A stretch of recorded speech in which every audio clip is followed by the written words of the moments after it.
Hello, everyone. Welcome back to Meet the Breeder with Amy Hackbarth at Platinum Sky Farm. Today, I have Michelle Bravo joining me from Monkey Hill Farm in Oregon. Welcome. Hello, thank you, Amy. Happy to be here.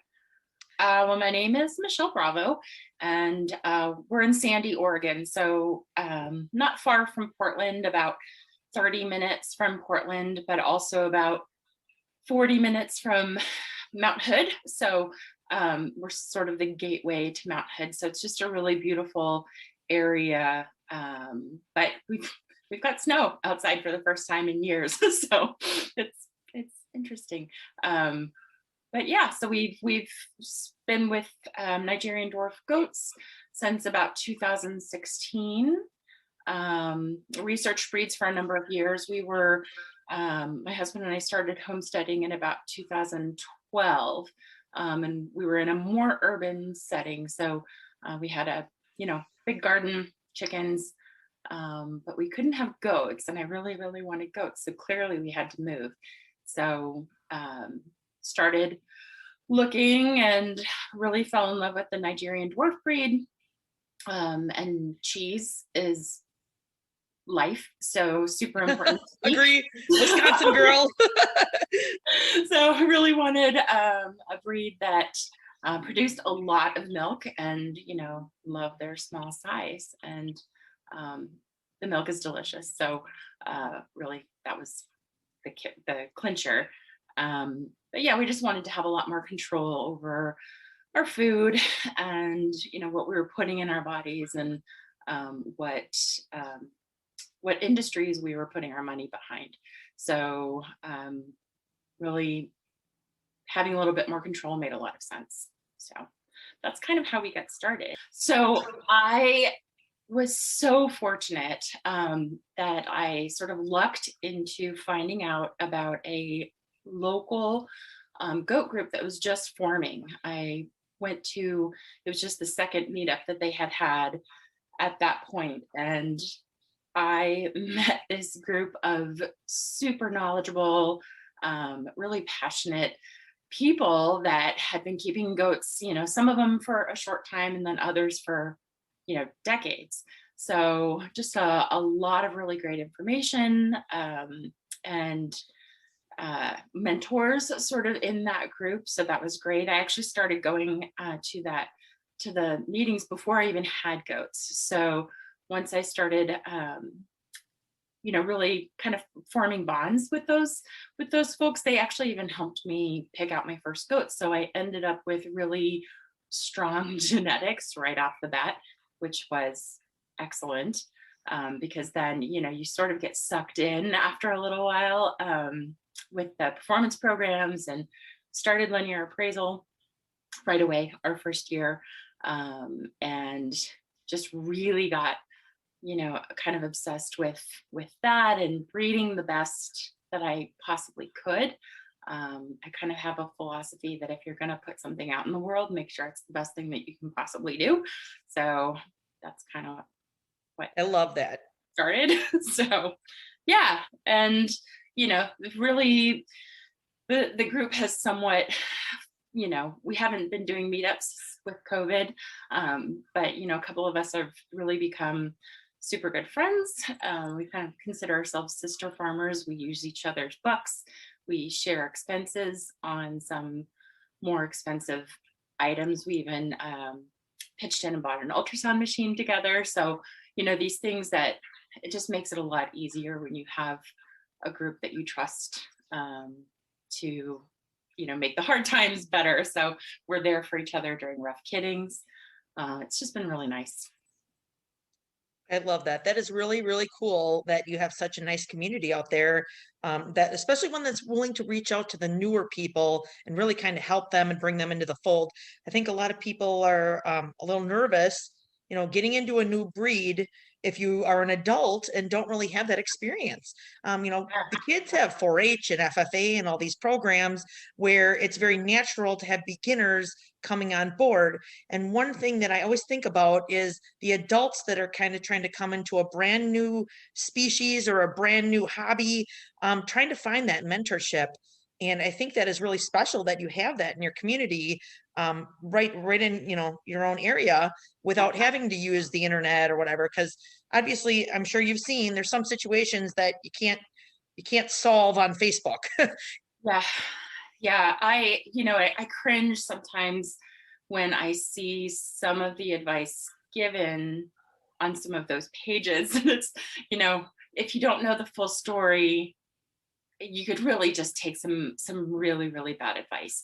So I trust these women. And to your point, my husband and I were empty nesters when we started this whole thing. My son went to college in 2011. We started homesteading in 2012. So absolutely, it's hard to make friends when you're an adult. And I think it's harder to break into something. They're such complex beasts, and if you've never had experience with ruminants, they're very different from dogs and even horses. And you know yeah, I'm incredibly fortunate that I have such a strong knit community of really smart goat herds. My husband and I definitely have our own kind of thing. Like, he's the chicken whisperer, so he really takes care of the chickens, and he puts them in the freezer when that time comes. And I don't really have to deal with that. I am the milkmaid. So it's just kind of worked out that way. A lot of people are doing this as a whole family or a parent with their children, and that's kind of cool too. But now you guys have a little different story. You're using this as an Yeah. opportunity to homestead, and I'm assuming, have fun with it and keep yourself occupied, maybe in the empty nest part of your life. Approximately how big is your herd right now? So right now we have 17 does and 3 bucks. So I guess we did scale down a little bit. I did recently sell some adults because I had gotten to a number that I felt a little uncomfortable with. We both also have full-time jobs, so needed to be able to, work-life balance. Right. So we've got 17 does, but that includes 5 dry yearlings that I have not bred yet. So we are about to have our biggest kidding season though. So I did breed 11 does. So that is a little bit more than I've done in the past years. Usually I do 9. So do you plan out your kiddings purposely to be all close together or spread out, or just kind of however things happen to roll for I that year? have done I've done different things in different years. Last year I did 1 week, and I was like, I'm just going to take the week off work, and anyone who's in heat that week will get bred. If anyone's not in heat, they just don't get bred that year. So we did that, and it was the most stressful week of my life. So Oh for no. me, that just does not work. So having kidding out 9 does in 7 days was just more than I could emotionally handle. And we had some rough kiddings, and that's just hard if you don't have the time to bounce back emotionally, mentally and emotionally from that. So yeah, this year I spread it out. I have 3 cohorts. That's what I've been jokingly calling that. So I've got 3 that are due together, and then 4, and then 5. So I've got them all kind of in groups that are kind of That closer sounds together. manageable, right? Right. I've done it before, and I think I liked it the best. So you always have like the kidding plan, and then there's the kidding reality. So Yes, yeah. they have Oh, minds of their own. Yeah. We are Monkey Hill Farm. And one thing I always get questioned on is how I came up with the name. And it's actually, Monkey is my pet name for everything: my son, my dogs, my goats, my chickens. So everything is Monkey.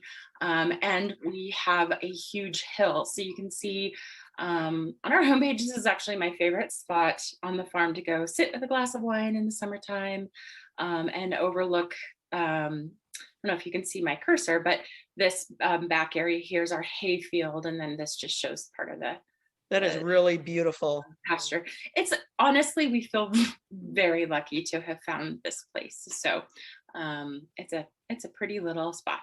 So and we are, like I said, we're pretty close to Mount Hood. This view is about 2 miles from our farm, and I just had to pull over one day and take a picture because it's so pretty. And then So I know you mentioned that you guys had a little bit of snow. What is Yeah. your climate normally like in your area? So Doesn't sound we like are, you get much snow. it's very wet. So we have about 9 months of rain. And then, a couple months of like rain and dry. And then in the summers, it doesn't really rain at all. If you can put up with the rain, it's a pretty gorgeous place to be. So you can see it's just, lots of pretty views around. And so I actually started out, like I said, we started out in 2016. And that first year of keeping goats, I was building my herd and I was in the process of buying my first ever buck purchase. And I was working with a really well known breeder in Oregon. She just has this beautiful herd. And she got back to me a few days later and offered up two does that it was one of those situations where I had to pinch myself. She's just an incredible doe. I wish I had more of her progeny. She's actually ended up having a lot of bucks. She is retired now. She's an old gal. She's about to turn 10, I think, this year. So yeah, she's earned her rest. So she gets to boss around all the babies this year. And then the other doe that I was offered in that bargain, and this is actually not a great picture of her, Kamana RA Umela. She is spectacular. She is a VEE 90, was in 2019. She's got this incredible, like beautifully attached udder, great teats, just milks like a dream. She's fantastic on the milk stand. She's a great mother. She's had quads the last 2 years, and she's looking like she's having quads again this year. And she's just phenomenal. So she has really become a huge foundation for me. I actually have 4 of her daughters that I've kept because I just like her so much. So yeah, the 2 that are freshened do have that udder, and I'm pretty happy about it.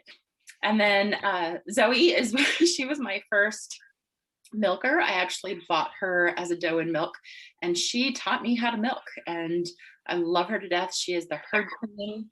She is full of attitude and spicy as anything, and I just adore her.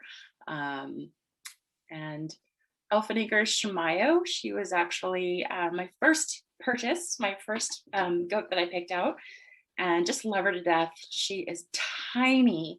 I still think she's probably only about 20 inches at the withers, but she's super wide, great brisket. And actually, I can show you, she's only ever had singles, so her udder's never really gotten to full potential. But look at those teats for such a small little girl. Those are very nice teats. Yeah, she's just a dream to milk.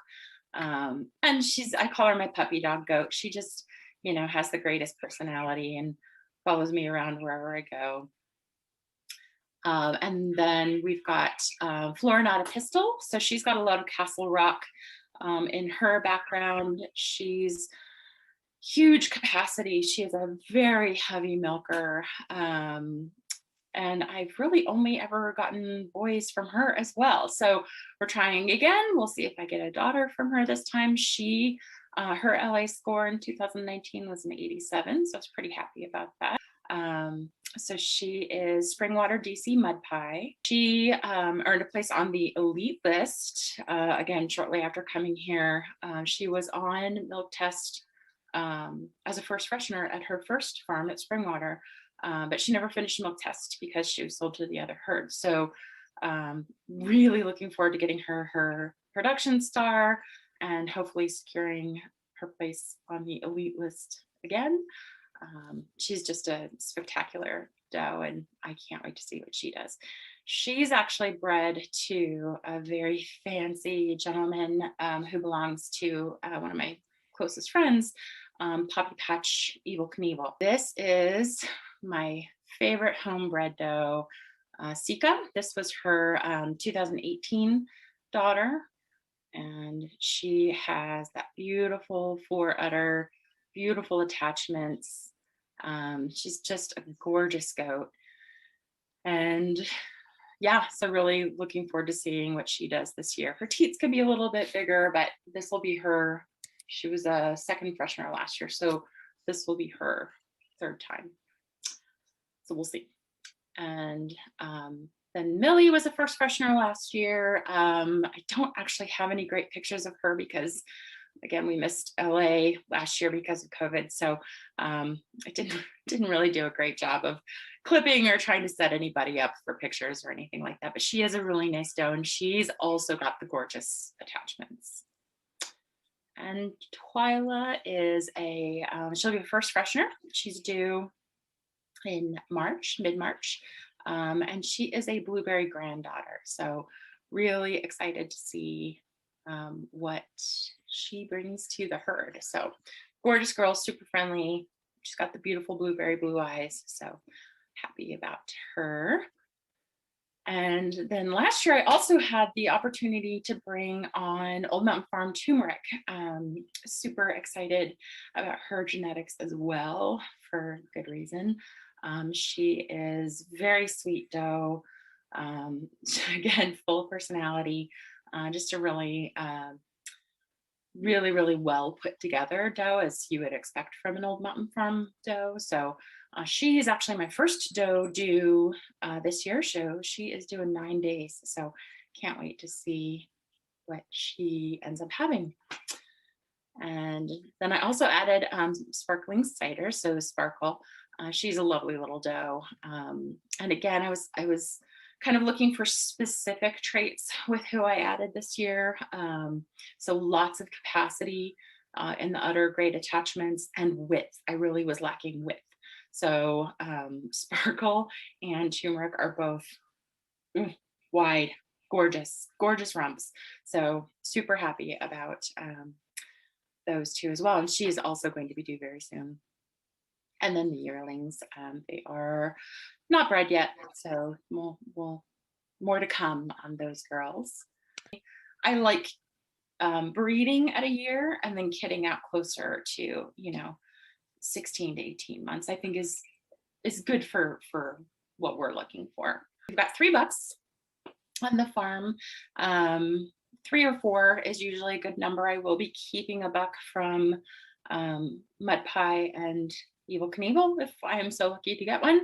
So we would then have 4. So Ziggy is just a super handsome guy, and he's just really nicely put together. So I'm very happy with him. Really looking forward to seeing what he does as he matures a little bit. His kids have been absolutely gorgeous so far. And then 2019, I actually added Flat Rocks veneer. So, every time I saw a picture of the silver goat, I just thought, wow, that's so striking and gorgeous. But again, if I was going to get one, I wanted to get the best quality one that I could. So I went straight to the source, Flat Rocks Farm. It's one of the oldest Nigerian dwarf herds still in existence. And that is pretty much where all or most of the silvers kind of go back to. And then Heron Hill Highland Chieftain, we call him Howie. He's just a really nice buck, super milky. He's got a lot of milk in his pedigree. So he's just a really well put together buck. His appraisal score was about an 88. So really was happy with that, and has produced some pretty gorgeous kids. So really happy to have him. And then my buck that I purchased when I first started out, Castle Rock Glam Sound, he did end up passing away last year. He was an older gentleman when I got him, but he had a great impact on our herd in a short time. He's actually Sika's sire, that Umela daughter with the gorgeous udder. So really happy with him. We actually have a number of reservations this year, which has been really great. But I did just update this, so it is up to date with what reservations we have left and prices, just to give people an idea. And contacting us from the website is great, or for faster response, probably contacting us on Facebook is going to be a little easier. So Monkey Hill Farm on Facebook. And we do post, pictures of just daily farm life and the goats and all of that stuff too. So join us there. Well, thank you very much. We've gotten a lot of really good information from you today, and I look forward to posting this video. Great. Thanks so much, Amy. Have a great afternoon. You too. Thank you. Okay. Bye bye.